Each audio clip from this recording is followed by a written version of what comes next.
Our own Don Baylor. He's going to be talking about some of his Western trips and some of his lessons he's learned off those. Don is a founding member of our chapter, biologist, former teacher, and all-around good guy. And without any further ado, I'm going to turn it over to Don.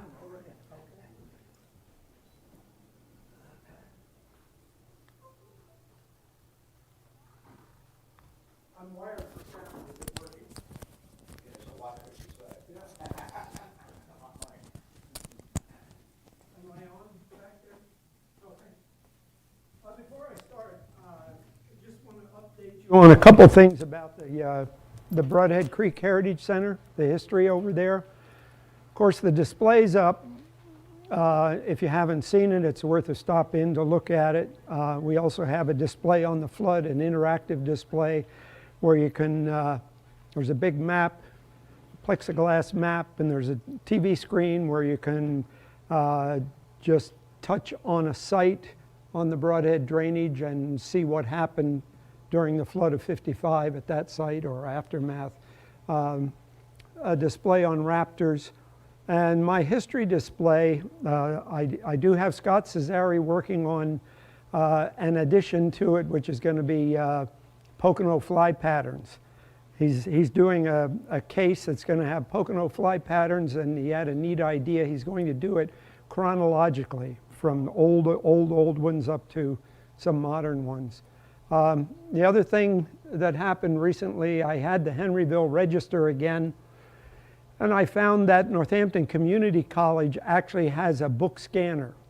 So I have digital images of pretty much the whole Henryville Register, and probably will, hopefully by sometime, have a copy of the Henryville Register to keep at the Heritage Center so people can, it's very interesting. It's got over 60 trout traced on the pages of the Register, big trout from the early 1900s mostly, and you know, all kinds of famous signatures in there, Thaddeus Norris, you know, a couple presidents and actors and so forth, prize fighters. The other thing is, in case you don't know it, I put together a book. I found so much that wouldn't fit on my 6 panels over there that I have a book on the history of the Brodhead and historic trout fishery. And I thought, you know, that has very limited interest. So I was going to print 50, and for a better price I printed 100. They're expensive to print, a limited number. The first 100 are almost gone, so I've got a second 100 if anybody's interested. Actually, the second edition's got some additions in it. So that's enough of that. Tonight's program is some of my off-the-beaten-path adventures out west, Montana, Wyoming, Colorado. I've been really lucky to get into some really neat places, have some great friends that, you know, are willing to kind of go out on a limb once in a while and experiment into some wilderness out west. So I'm going to show you some of my adventures, and not all of them were successful as far as fishing trips, but they were all successful in some way. You know, some of them we hit all the bases. You know, we caught fish, had a great time, beautiful scenery. Some of them, it was mostly the scenery. The fishing wasn't what we expected, but there are places it was great to have been there just to see them. So I'm going to start with Montana. I don't know how I'm going to be out of the way here. My first trip out west was not the conventional trip to Montana. Usually people go to the Madison, the Bighorn, you know, maybe the Missouri. We went to northwest Montana, fished the Kootenai River, which is not so much off the beaten path, but one of the first places we fished was Handkerchief Lake, a little lake south of Kalispell near Hungry Horse Reservoir. And that was neat for me because I caught my first West Slope cutthroat trout and Arctic grayling there. Charlie Meck had told me about it, so that was exciting to me. Not big fish, but 2 species new to me, my first trip to Montana. A lot of my adventures really happened kind of serendipitously, you know, not planned. We stopped at a place for ice cream, and the guy that was serving the ice cream says, "What are you guys doing?" Of course, we got talking fishing. He said, "Oh, you got to talk to so-and-so at the fly shop and have him take you over to the Blackfeet Reservation." So we did. Next day we stopped in and talked to the guy at the fly shop. He said, "Yeah, I can take you there." He said, "I can take you to a lake where you might not catch anything, but if you do, it's going to be huge. Or I can take you to a lake where you'll probably catch fish, and you'll probably catch some 20-inch fish." And he said, "It depends on what's big to you." Well, at that point, 20 inches sounded pretty big. So I said, let's go where we're going to catch some 20-inch fish. So we went to a place called Duck Lake on the Blackfeet Reservation. It's just east of Glacier National Park. That's part of the mountains in Glacier. That's Chief Mountain. That's where the Blackfeet used to go to have their vision quests. You know, they'd go there and fast for several nights. I think if I fasted several nights up there, I'd have some visions too, you know. But it was a neat place. We were fishing huge hopper patterns on the surface. He said if it stayed calm enough, he'd get us out in a boat, but it gets windy out in the plains, choppy, so we did float tubes. First time I ever got out in a float tube. Now I had a serious problem with this first trout I caught because I'm way out there in the float tube. I couldn't get it far away enough to get it all in the picture. So that was a nice problem to have. So the next one I caught, I made sure I paddled over and had him take a picture of it, but we did catch some beautiful big rainbow trout. There are a lot of lakes and some nice streams on the Blackfeet Reservation. I wouldn't mind going back there. My second trip the following year was a pack trip through the Absaroka Beartooth Wilderness north of Yellowstone.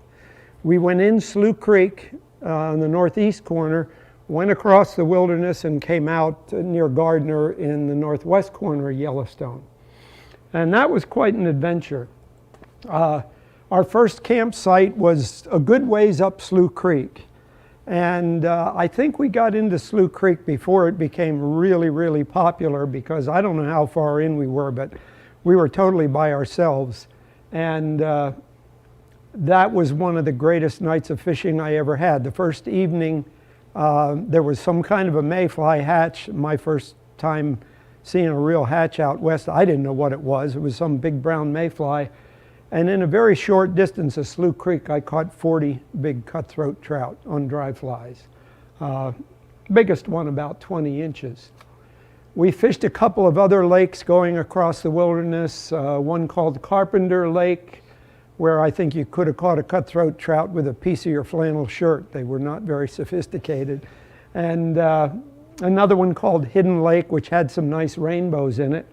One of the interesting things to me, we crossed this stream nearby the outfitter's elk camp.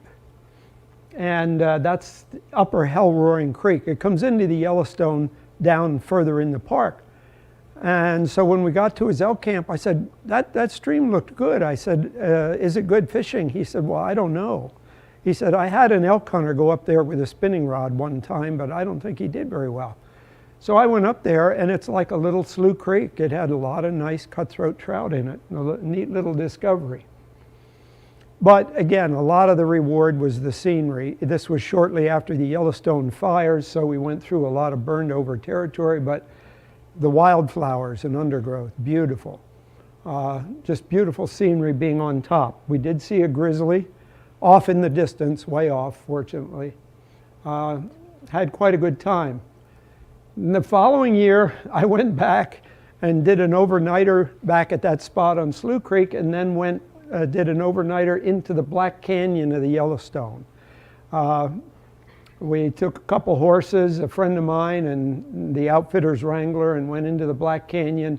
That's part of the Black Canyon of the Yellowstone, and of course there are parts of that never get fished, as you can imagine. You can't get to it.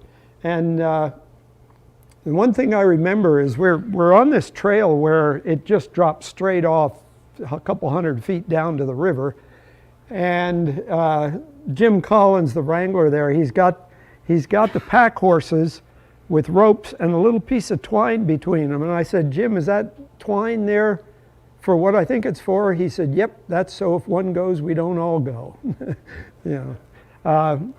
And I'll tell you a little story later about what can happen with a pack string on a bad trail. But anyway, we got in the Black Canyon where you could get at it and fish it and had a great time. Fishing mostly big stonefly nymphs for nice sized cutthroat trout.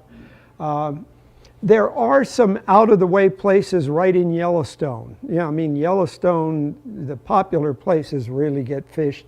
But there are a number of lakes in Yellowstone. This is Trout Lake, which is not too much of a hike, near Soda Butte. And I've been in there a couple times. It's got some nice cutthroat. And I did luck into about a 24-inch rainbow on a leech pattern one time in Trout Lake. My brother and I one time were on a camping trip around West Yellowstone, and we camped at a reservoir that was supposed to fish good, but they had just raised the reservoir level about 3 feet. And we camped next to a local guy, and he said, the fishing's no good here. You're not going to do well. But he said, if you want to get some big fish, you want to go to this lake off the Gallatin drainage.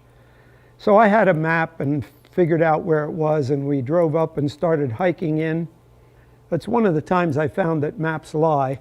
Showed the trail going in and circling around the lake. So we came to a fork in the trail and figured it didn't matter which one we took. We took the left, ended up a mile out on the edge of a mountain where the trail ended. So we had to backtrack and get to Rat Lake. But no one else was there, and the one time I was in there, I hiked around the lake, and there's one little inlet coming in, and off of the inlet there were bulges, and I saw damselflies. So I put on a dry damselfly, threw it out, and the trout would just bulge under it, nose it, wouldn't take it. Put on a damselfly nymph, I got 7 fish. They range from 19 to 21 inches. So Rat Lake, I'd go back there in a heartbeat. And there are some small streams in Yellowstone where you can beat the crowds. I don't remember the name of this one, but this is a little stream that's actually on the headwaters of the Gardner River, and it's just loaded with brook trout, pretty little brook trout, a lot of fun. If you don't have your heart set on all big trout, there's some out-of-the-way places in Yellowstone that are really neat. I went into the Black Canyon again some years later to fish the lower part of that hell-roaring creek. You can take a trail into the canyon from inside the park and fish the river itself, the Yellowstone, and the lower part of Hell-Roaring Creek. First time I went in, it was to fish the lower end of Hell-Roaring because I knew it was loaded with cutthroat up above, so I thought it would be good down here. We got in there early, and we weren't catching any fish. And I learned that some of those very cold western streams got to get warm before things happen. And about 11 o'clock, trout started feeding, and we started doing really well on cutthroat in the lower part of Hell-Roaring. Very pretty place. The Yellowstone where this stream goes in is supposedly very good too. We didn't fish that. But a couple years ago, my friends in Cody got the word that the giant stoneflies were hatching on the Yellowstone. So we hiked in there again into the Black Canyon. It's a very steep switchback trail going down, but very doable in a day. And we got in there, and that was really neat for me because I had seen a few of these but never fished a really good hatch of those giant stones. And we got down there, and trout were feeding right along the edge here, and the big giant stones were crawling on my waders across the brim of my hat, and it was really neat. I caught about 6, 7 nice cutthroat, and my friend was very disappointed that we didn't do better. I thought, we did very well. I was very happy. On to Colorado. This year is the first in 14 years that I haven't been to Colorado. I have good friends out there, and I've been going out there, as I said, for 14 years, sometimes twice a year. And for most of that time, we've been staying in a cabin on a ranch right on the Colorado River. But We've also gotten to some out-of-the-way places in Colorado. Several years ago, I don't know what put that there. Several years ago, the rancher took us up in the mountains behind the ranch to this lake. It's called Hack Lake. Nobody else around, and it was just loaded with beautiful cutthroat. Nothing bigger than about 14 inches, but beautiful place. You've been there? Yeah, yeah. Some of the guys have been in there since then and had their own little adventure, right? It might be 90 degrees down on the ranch, but this is up maybe 11,000 feet, and you can get caught in a pretty bitter storm, even in summertime. Hail, cold, yeah. As they found out, without jackets or matches. It reminded me of, have you all seen the movie, what's that Western movie? Oh, City Slickers. Well, when the guys came back from their adventure in the mountains, my friend the rancher met him and he said, "You mean you guys went up there with no matches, no jackets?" And, you know, because he knows what can happen. Some other places in Colorado, this is called the Sawatch. They pronounce it Sawatch, despite the spelling. It's a river that's way out in the middle of nowhere in sort of south central Colorado. We did a road trip one time and a camping trip. Camped there. There are 3 branches of it that come together. We hiked about 4 miles down the stream and fished up through. The only person we saw, I didn't see him, but one of my friends was fishing, and somebody rode up on horseback behind him and said, "What are you doing here?" It was a ranch, it was a cowboy, I mean, a literal cowboy with his 6-shooter and all on his horse, you know, because it is grazing land, but it's federal land. And the Sawatch is loaded, rainbows, browns, and brook trout. It's one of the rare times I'm actually trying to land 2 trout at one time there on a double fly rig. One evening, we each went up one of the 3 branches and had a great time. Small stream, but very rich. You can see there's a lot of aquatic growth in it. Lots of trout. We fished it a couple times, never saw anybody else. This is another one, a little high meadow stream nearby called Cochitopa. Winds through that meadow. Didn't see anybody else there. Hit some little blue-wing olives and caught some nice brown trout. And I've also gotten into some of the little streams where they have restored greenback cutthroat. Greenbacks, they thought they were native to the Arkansas drainage and part of the Colorado years ago, and they thought they were extinct back in the 60s. They found some remnant populations and have reintroduced them, mostly in some lakes in Rocky Mountain National Park and some very small streams. So I've enjoyed fishing some of those tiny little streams for the greenback. Some of them are pretty. I mean, that almost reminds you of a clownfish. It's so neat. I called one of the fisheries biologists in the area where we go, and got talking to her, and I said, "Do you have any greenbacks in your area?" And she said, "Oh, not really." So I kind of let her know that I was a aquatic biologist, fisheries biologist, and as the conversation went on, she said, "Well, we do have one stream where we've got greenbacks." You know, she obviously was very guarded about it. So my friend Derek and I went and found it, and that's that tiny little stream, but it's loaded with beautiful little greenback cutthroat. And where we started, we were catching brook trout, and they do not want brook trout where they've reintroduced these cutthroats. So we had a brook trout meal that evening. This is one that we often go into from the cabin. And Bill and the guys, Bill and Jim and some of my friends have been in there. Allen Basin Reservoir, a little bit of a hike in, not too much, but when the water levels are right, it's quite a fishery. It's got brooks and rainbows. We caught mostly rainbows, occasional cutthroat, but sometimes lots of them. Beautiful lake. You find a couple inlets. Those are the hot spots, as they are in most lakes. I think Bill Leonard was the champ there. I think you got, what, 17 rainbows in one afternoon. in Allen Basin, and they're all chunky rainbows. I don't know that we caught any small fish there. A couple years ago, we took a hike into these two lakes. A guide in a fly shop recommended them. And one lake, Jonah Lake, loaded with small cutthroat trout, beautiful. And the other, Whale Lake, I don't know why it's called Whale Lake, it's got a lot of little brookies in it. But that was a lot of fun. But one of the best things that happened here, Don Miller and I were sitting eating our lunch, and a young guy with his little boy, young father with his little boy came by, and we got talking, and he said, well, you guys are from Pennsylvania. He said, if you were locals, I wouldn't tell you this, but if you want some big trout, you ought to go fish Cliff Lake. Well, I thought he was really being sincere, so we tried to find out what he knew about Cliff Lake, and he told us roughly where it was, but he didn't remember what road it was on, and we had a pretty vague idea of where it was. So we decided next day we've got to try to find this Cliff Lake. And we rode quite a ways on a dirt road. We hit a gate, it was closed. Talked to some people, and they said that were camped there, and they said, oh, the only Cliff Lake I know is miles on up the road.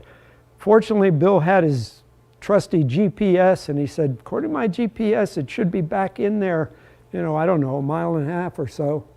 So we walked up the road that was gated because they were going to lumber it. And a rancher comes driving out because he's got to get his cattle out. And we said, is there a lake in there? He said, well, if you go up, there's a drainage that comes across the road. I think that comes out of a lake. So Bill and I hiked in, sat there, and we're debating whether we've actually found Cliff Lake. And a young guy comes out who has obviously been in there overnight with a little spinning rod. I said, did you catch any trout? He said, yeah. Did you catch a lot of them? He said, yeah. Did you catch any big ones? He says, they're all big ones.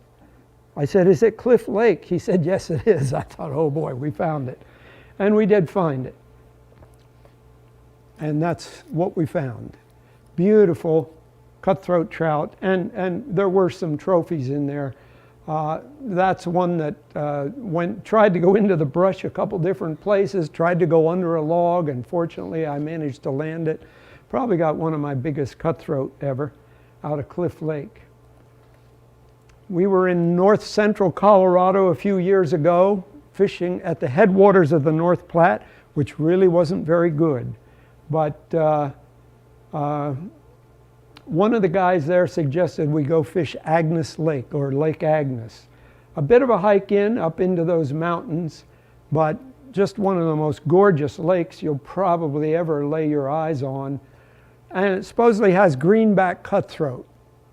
And I have a video clip here, but it screws up my program on this computer, so I can't run it. But this shallow just had trout milling all around it when I got there. So I thought, oh, this is going to be easy. High lake, I'll put on a scud pattern. Threw a scud pattern out, caught one of those nice cutthroat, and they were greenbacks. So I thought, okay, I've got this figured out. 11 different fly patterns later, and I haven't caught another trout. Jim had been in the day before, and he saw some big brown mayfly spinners. I put a mayfly spinner on. I didn't see any, but since he had seen some the day before, I thought maybe they remember. Put one on, caught 13 of those gorgeous greenback cutthroat. All nice size, nothing huge, but all nice size. But that lake would be worth hiking in, and people did hike in just to see it. So gorgeous.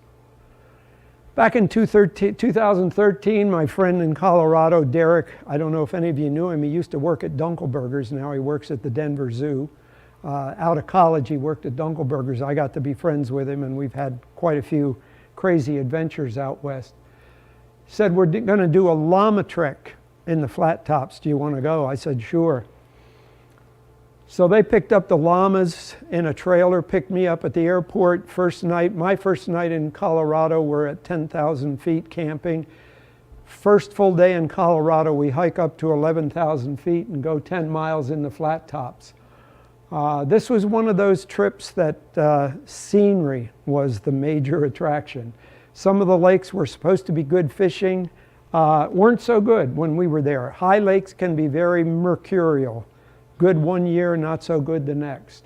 But the scenery, the wildflowers, the adventure, terrific. Really glad I did it. We did catch some trout. Our first destination was this gorgeous lake called Deer Lake. You can't see it, but at the lip there's a falls that drops straight down probably hundreds of feet into the valley. That lake has some big trout, but they weren't around when we were there. This is hiking out of Deer Lake, looking back down on it, and on top it felt like, being on top of the world, just a gorgeous place. I could tell you some stories about llamas too, but the program would be too long if I fill in all the adventures, but we had quite a time with the llamas. Llamas are not furry friendly creatures that they look like, Mine was the bad llama. He'd jump across a stream and knock me over, and didn't want to get packed. He'd try to knock you over. They can carry 40 pounds, and thank God I didn't have to carry my backpack, because I wouldn't have made it. But that's the kind of scenery we hiked through. We camped on this lake, Upper Island Lake, gorgeous place. And by that time I needed a bath. We all did. So I found a little gravel bar, got in the water, and I'm soaping up. Big cutthroat cruises in a little ways from me, grabs a bug, and swims back out. And I thought, oh boy, this is the spot. We fished all day, couldn't catch a trout. None of us. We even got out on it with a float tube, couldn't catch a fish. But again, that's the type of camping we did. And but that trip was just gorgeous. Every kind of wildflower imaginable. That one I was never able to identify. I bought a book on alpine wildflowers, and I don't know what that one is. Elephant head, all kinds of, alpine sunflowers and so forth. Just gorgeous. This is on our way from Upper Island. We're going to go all the way down through this valley and around the big flat top. We crossed this little stream loaded with cutthroat trout, and we debated for 15 minutes, but we just didn't have time to fish it because we were on a schedule. We had to get to our next campsite. So we take off. Again, the map is, I've got a map and it's very simple. It shows a fork in the path, goes one way, we've got to go this way. Well, when you actually get there, there are like 4 different paths. So we're standing there looking at the map, debating, and I thought, well, these young guys probably know better than I, so we took the path they chose. About a mile later, we're walking along this trail with a stream next to it. And I said, guys, our trail doesn't have a stream next to it, the one we're supposed to be on. We'd have been in big trouble. We'd have been miles southeast instead of northeast, where we had to go to our next couple campsites, so we had to backtrack a mile or so, find the right trail. The little streams were loaded with small trout, so that was a lot of fun. Cutthroat and brook. Neat experience I had here. We got caught with a really vicious hailstorm, and I sat in my raincoat along that stream, and the stream got totally covered with a couple inches of hail, just solid hail floating down the stream. Our final camp, we camped between 2 gorgeous lakes, and we did catch some nice cutthroat in one of the lakes.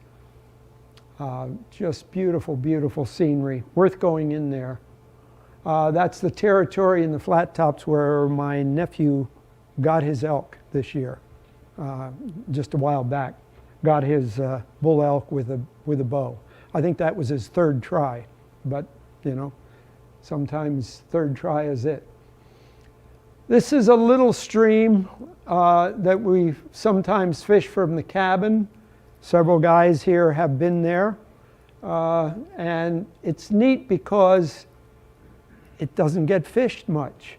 It's got a pretty steep trail going to it, and in the summertime the stream down on the flat here is dry. There's no water flowing, so anybody goes there thinking they're going to go up there and fish, probably not going to do it.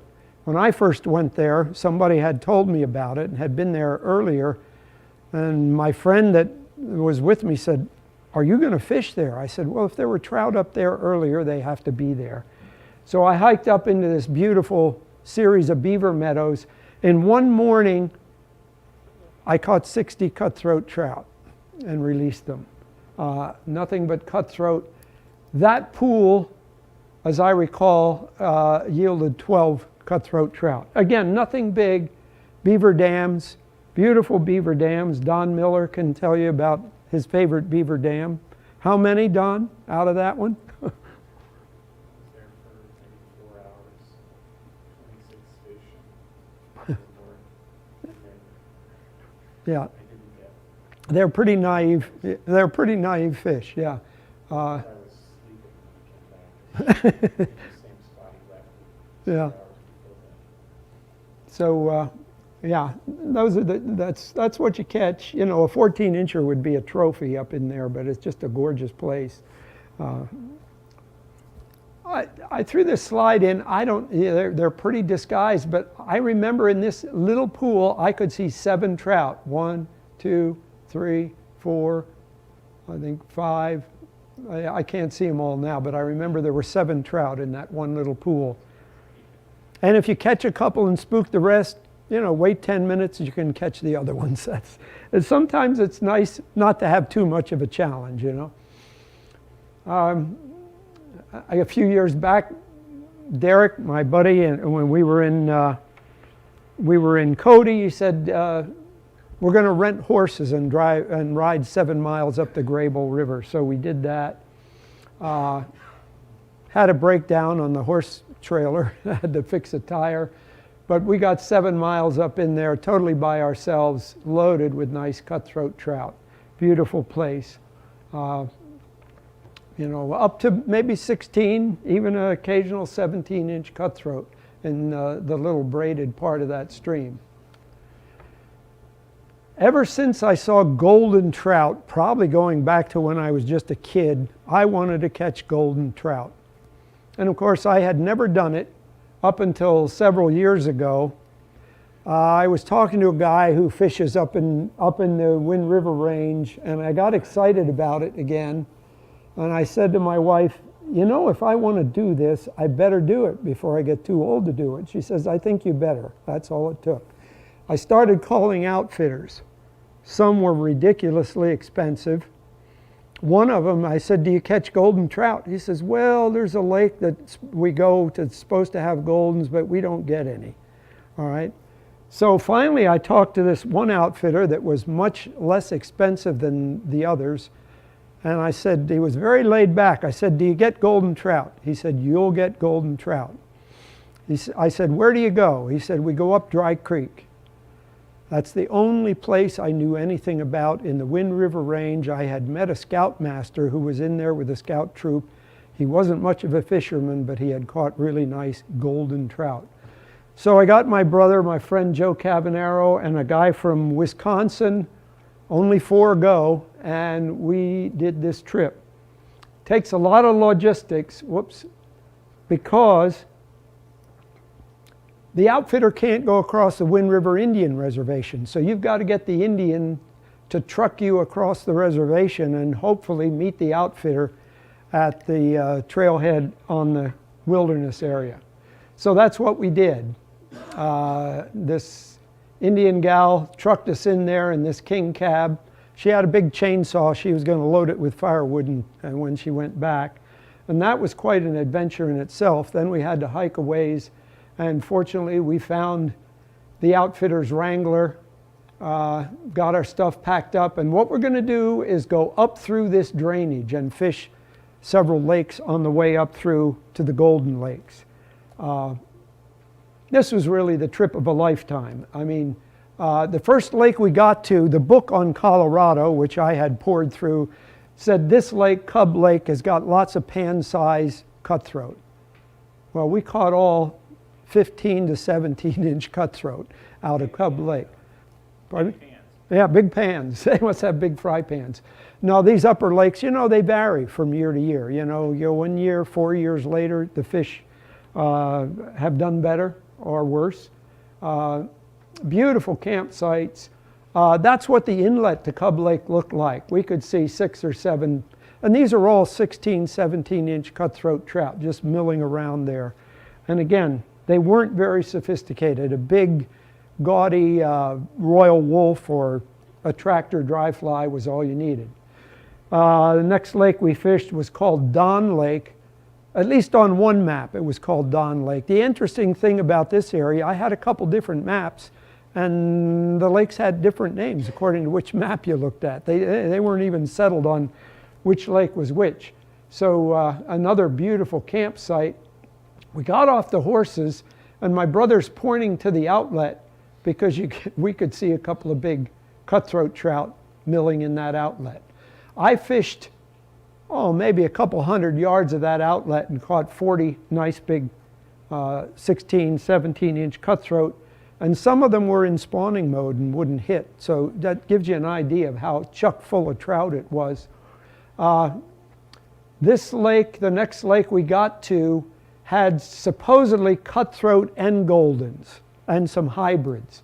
There was a little waterfall that came in on the far side, and I hiked around by myself to fish where that came in, and I caught my first golden trout, probably a spawned out, about a 19-inch golden, and a bunch of cutthroat. Where this waterfall came in through the big boulders, there were probably 12 cutthroat trout milling around there. So I cast down with my big ugly dry fly and hooked one. Then I had to go down and release it. And I thought, well, that's the end of that. I'll spook them all. I went down and released it, got back up on the boulder, and 10 minutes later they were all back there. You know, I could have probably caught all of them if I wanted to hang around there. I had video clips, but they don't work on this computer. Next, we were on to a lake that has pure goldens, and this was amazing. This is a little pool in the outlet, and we fished that first because trout were rising. Taking something tiny, so I kind of hid in the boulders, put on a Griffith's net, and caught these gorgeous little golden trout. I thought this was just as neat as can be. But then we went on to the lake that's got pure goldens, the bigger lake. The secret to these golden trout lakes, this outfitter only goes in maybe once a year, because if you go in later, they're all down deep. You can't get them. There's a narrow window of good fishing on some of these real high lakes. But this one was really something. This is where he said, you will catch goldens. I'd like to try to run this video clip, but it's been screwing up my whole program. But you can see there's a very shallow shelf, maybe as wide as this room in some places, and then it drops off. And when we were there, you could see golden trout cruising that shelf. And my brother and I caught a couple on black ants, which is his go-to pattern no matter where he is, and then we couldn't catch any. And my friend Joe was further up on the shelf, and he says, Don, you got to come over here. He says, they're having a meeting under my dry fly. And you put a dry fly out there, and the goldens would just come up and nose it, but wouldn't take it. So I went over there, and I put on the dry fly, and I hung a scud and an egg pattern off of it, a little egg pattern, and that worked. You know, they would take one or the other. They would cruise up, maybe look at the dry fly, but they would take the scud. They were so different from the cutthroat. One waterfall away was a lake with cutthroat that were just as stupid as could be. You could probably catch them on a piece of your shirt, you know. These golden trout were much more difficult, but we did get them, and that was the prize. Just unreal, neon-looking trout, and very varied in their colors and darkness. I think I caught 12 of them up to 19 inches. Now 19 inches is huge for a golden trout. You know, a lot of places they're, you know, a foot long is big, but this was really golden trout heaven. On the way home, we fished some of the lower lakes for rainbows and cutbows, and were very worn out by that time. But just gorgeous, gorgeous scenery, and the wildflowers, the wildlife, every bit a part of these trips as much as the trout. Here's a little misadventure that Bill and his brother-in-law and I went on. We're in Cody 2 years ago, and I had talked again to a fisheries biologist. He gave me a hot tip. He said this Snyder Lake up in the Beartooths has golden trout in it, and it's doable in a day hike. So I had this pretty detailed map, found Snyder Lake, and we debated which way to go in. It looked like maybe this way would be the least elevation gain, but there's a trail this far on this side around this island lake. So we decided we were going to take this trail, bushwhack up through here, and find Snyder Lake, which we did. Beautiful hike. This is the trail around the big lake, and we cross over the inlet and start going up through the drainage, and we find a couple small lakes that aren't even on the map, not even mapped, and there were rises in there. So we thought, oh boy, we hope they're Goldens. We'll get them on the way back. So we hike further on and bushwhack over some snow fields and finally find this Snyder Lake. Couldn't catch a fish. They were probably down deep, one of those times when they weren't in the shallows, maybe down deep. But on the way back, we caught some rainbows out of a no-name lake that wasn't even on the map, which was kind of neat. We stopped in this little top-of-the-world general store, and they had maps, so we bought one of their maps, found out there was a trail going all the way in the other way. But we were almost glad we didn't know that, because we had fun kind of bushwhacking our way in. Small stream, tributary to the Big Horns.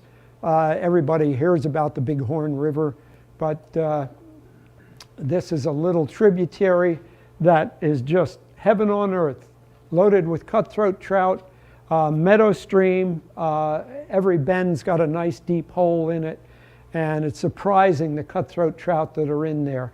The first time I fished it, I was with my friend Derek and his brother.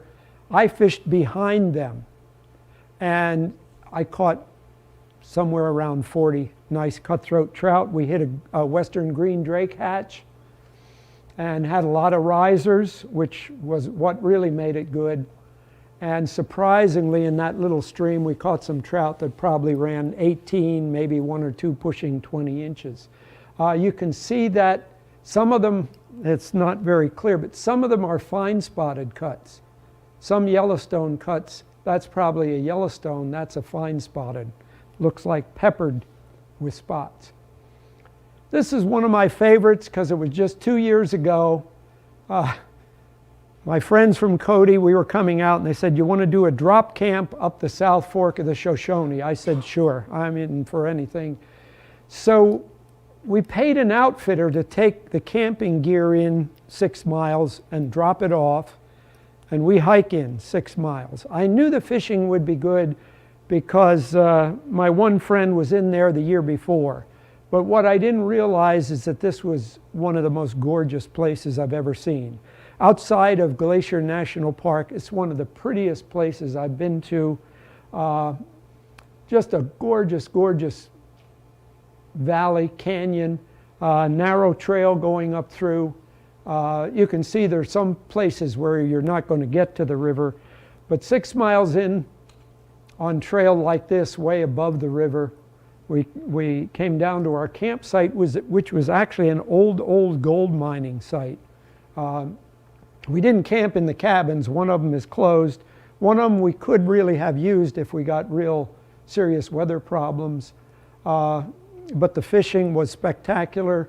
This is one where we hit on all cylinders. The fishing was spectacular. The scenery was spectacular. One of the guys ran into a grizzly, but fortunately nothing serious. There were plenty of grizzlies around because there were piles of berry poop all along the trail. Very good berries. But at that point, my last day in there, I hit a western green drake hatch, and there were big cutthroat trout rising all down through here. I had about a 30 fish day, cutthroat and an occasional nice brown, and some brook trout. And of course, the brook trout don't belong there, so we had a couple brook trout dinners. They really don't want those encroaching on their cutthroat. So we did harvest some brook trout. Brook trout up to 15 inches, cutthroat up to 16, 17, occasional 18 incher. I got one that might have been 20. But just gorgeous, gorgeous scenery. Don't know if I'll ever get in there again. But here you can see what the trail is like, right on the edge. The outfitter told us when he came to take our gear out when we were done, he said that a couple years before he had lost 6 mules They went over the edge. He got his equipment back, but he lost 6 mules going off the trail. I don't know what they do when 2 pack trips meet going opposite directions. I mean, there's not room for more than 1 animal and 1 person. Oh, one outfitter was coming out with a pack string, and we asked him, do you want us to scramble up or out on the edge? He said, well, I'd rather you be out on the edge so if they spook, they don't go over. And I'm thinking, if they spook, we're going over. I guess the mules were more important than we were. But anyway, there are a lot of different rewards to the wilderness out west. You know, some of it's just scenery, wildflowers, once in a while, you know, the big trout are a reward. To be honest with you, that one, trout of the trip 2 years ago, that didn't come from the wilderness at all. It came from an irrigation ditch along the river. Biggest trout of the trip. And I caught one there the following year as well. They get into the irrigation ditches. But I don't know how many more wilderness trips I have left in me, but they certainly are great memories. And I tell the younger guys that I've gone in with, this means a lot to me because I don't have as many left as you do. So great memories. Thank you.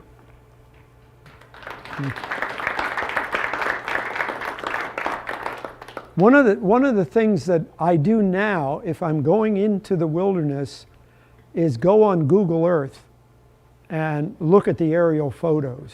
It can be very helpful to see the terrain around a lake, for example, see where the inlets are, see where the shelves are.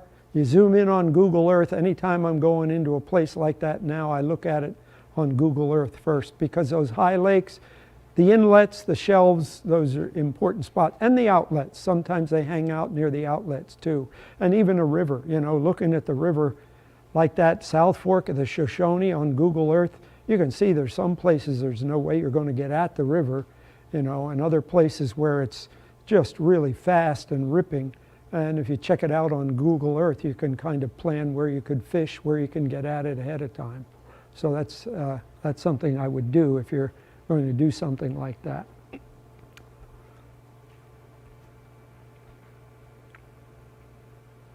Any questions? Whitefish? No. You know, on that trip into the Black Canyon, we caught nice cutthroat, and in the evening it rained, and the river clouded up just a little bit. And when it did, we couldn't get any trout, but we caught whitefish one after another. I don't know. Whitefish don't mind the mud as much as the trout. But yeah, we've caught some nice whitefish out there too. I didn't have pictures of whitefish. I'm on the Whitefish Unlimited meeting next week. Yeah.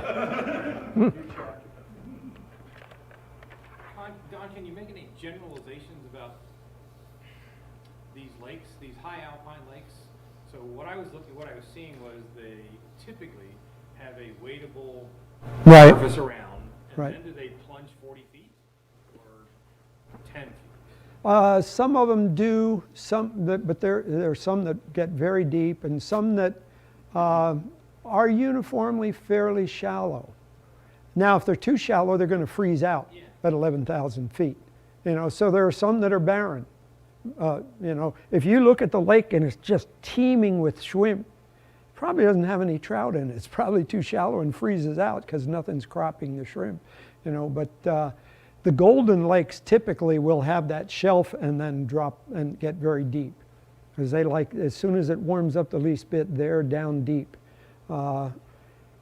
The ideal high lake for production and big trout, and this is another thing you can check out on Google Earth. The ideal high lake has shelves, shallows for good food production, but a deep center and limited spawning at the inlet. If it's got all kinds of big inlets, lots of spawning, you might get a lot of, stunted little trout. But if it has limited spawning, those are the ones that are really kind of ideal for possibility of catching big trout in them. So yeah, there are things you can look at, but they vary. The rancher who spent a lot of time in those mountains tells me that they vary from year to year, because he he does a trip with family into those mountains every year. And he said some years a lake will really be good and other years not. I don't know what exactly that has to do with, how good the spawning was, you know, a few years before. Some of them are stocked aerially, and it depends on where you are in the stocking cycle. If you're there the year after they're stocked, they're all going to be small. If you're there 4 years after they stock, it could be some big fish.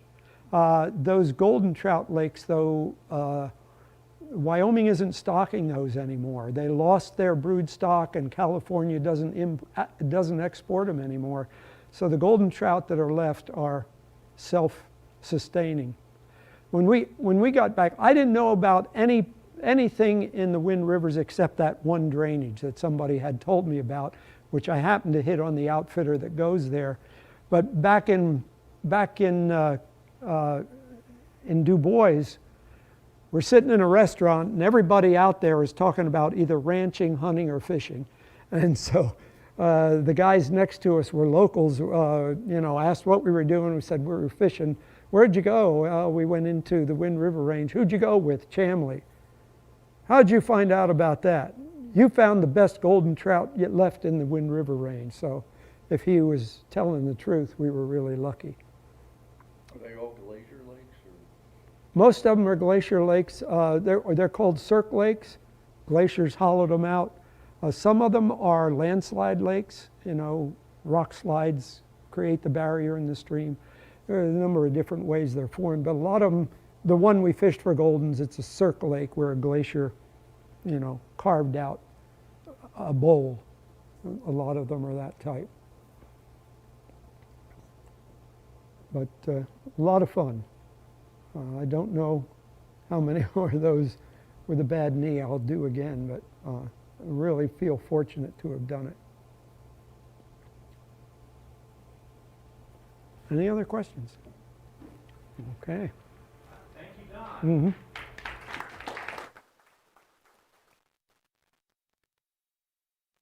Quick announcements, don't want to take up too much of your time. Our next meeting is here. It's our annual Pies and Flies. Bring your vice. We'll bring the pizza.